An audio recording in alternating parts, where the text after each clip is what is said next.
fire away. I guess kind of how do you keep their heads up right now? It's, when you're struggling, it can kind of get in your head a little bit, and shots not falling, and key moments and stuff. How do you keep the guys' heads up? You know, you got to come in positive and upbeat every day. And, you know, I knew it wasn't going to be easy, but I know the guys are disappointed. You know, we had a lot of success early on, so the expectation within our locker room grew.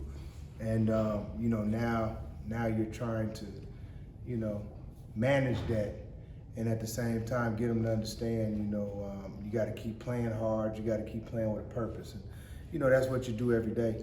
You know, it's a part of teaching, it's a part of coaching, and it's what you sign up for, you know, both as, you know, a coach and as a student athlete. So, you know, each and every day, man, you know, I'm not going to quit teaching, I'm not going to quit helping, I'm not going to quit nurturing, and giving lessons of, you know, not only how to be a good basketball player, but just how to be successful in the game of life. When you're going up against teams that have, you know, these 240, 250-pound inside guys, what are you expecting from guys like Bai and Ty defensively and rebounding wise? To do the same things that they've always done. You know, I guess the thing about it is, you know, sometimes when we start to, you know, not have success, so to speak, you can look at it one or two ways. We can either give ourselves a built-in excuse, or we can, you know, look at the things we did when we won. So that's how I look at it. So with those guys, they got to play the same way they played when they played against Duke. They got to play the same way when they played against North Carolina.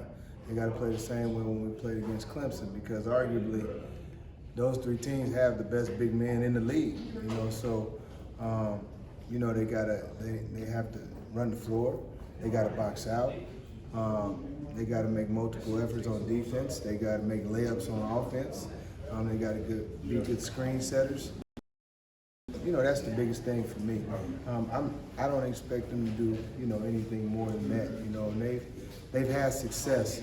You know, it's just as of late, collectively as a group, you know, it's been up and down for us. But, you know, they've done a great job, and they've more than held their own to me.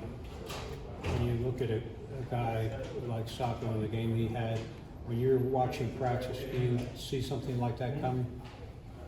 Well, you know, he's been working hard. It hasn't always happened for him in the game. He's had some opportunities early. It's been sporadic as of late. You know, he has had good practices. He's built days, built equity up for himself, more importantly. Forget me and the coaching staff, but for himself, he's had great days. And I think that we've seen him, you know, seen it all translate, you know, on Wednesday. And I was happy for him. He was great cutting, you know, and he just, you know, he just collectively, when he was on the floor, he did a great job. And I say this as well. You know, the score just wasn't indicative of anything that we did when we played Wake, but I thought he did a great job in the minutes he played against Wake, but we needed scoring. You know, you're trying to stay in the game, you know, by any means necessary. You know, just the things that he did, they didn't show up in the box score. You have an update on Debo? What's going on with him? Debo's still out. He worked today, you know, non-contact, so I'm not really for sure, you know, what his playing status or when he'll be back on the floor, what that looks like.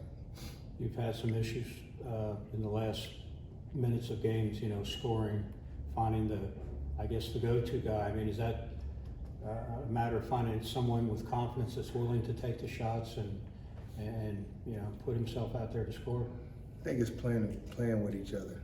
I don't know if we have a go-to guy. Right. You know, when we're 24 games in, you got to play together. When we've won games, we've played together, and I think we just, you know, obviously, you know, our ball handlers are the guys with the balls in their hand, but you just got to make the right play, and I think that's where we're at as a team right now. It's just making the right play at the right time, you know, and it's a make or miss game, so somebody's either gonna make the shot or miss the shot. What do you see from Syracuse? This will be your first time seeing them. Good in transition, really good guards. They don't have a lot of depth. They're not playing a lot of people, but you know, their tandem at guard is probably scoring-wise the best in the league. So and they're playing high level right now. So we just have to be ready for that. You know, they're sprinkling in a little more zone this time of year now, and I think that has to do again with the depth, you know, of the squad at the moment. But you know, dangerous team and one that, you know, again, transition is going to be important for us. You know, you watch that, and then I would say a big thing, two things on the offensive end, limiting our turnovers and keeping them out of transition. And we got to pound them on the boards. We got to do a great job offensive rebounding because they're not that big of a team. You've played some zone on defense. Is that a positive for your team, or how have they adapted to that? We just sprinkle it in. You know, we sprinkle it in, and they adapt. You know, we just try to do the things that's going to help us win a game. You know, it doesn't really matter. You know, so, you know, we practiced a whole lot of different things, and, you know, zone has kept us in games, and we can switch things up every now and again.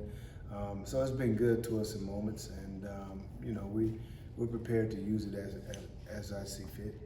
Are you looking in these last regular season games at who's giving you the fight, who's giving you the effort and playing the right way? Is that kind of more of your focus as you kind of evaluate the roster and moving ahead? For sure. You know, it's all about seeing improvement. It's all about who's still bought in and, you know, who's playing hard and playing the right way.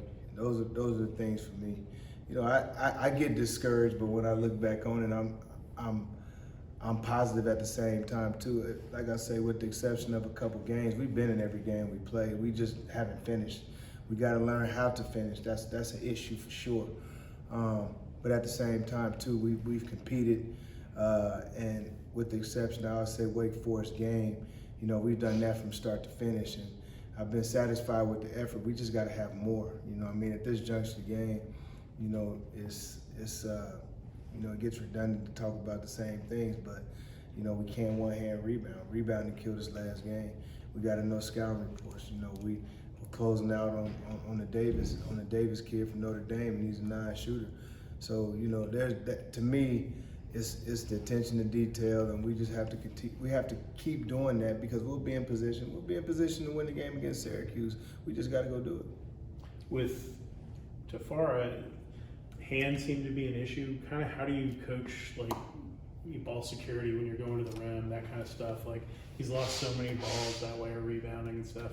Just how do you improve hands on a guy like that? I think that Tafara is giving, you know, big time effort. I think that he has to figure some things out as a player. That's more, you know, the little things. You know, we can help him with the big things, you know, obviously, but you know, the little things he has to, you know, he has to help himself with at times, you know. But you know, he's done a good job, and we just got to keep encouraging him. We got to keep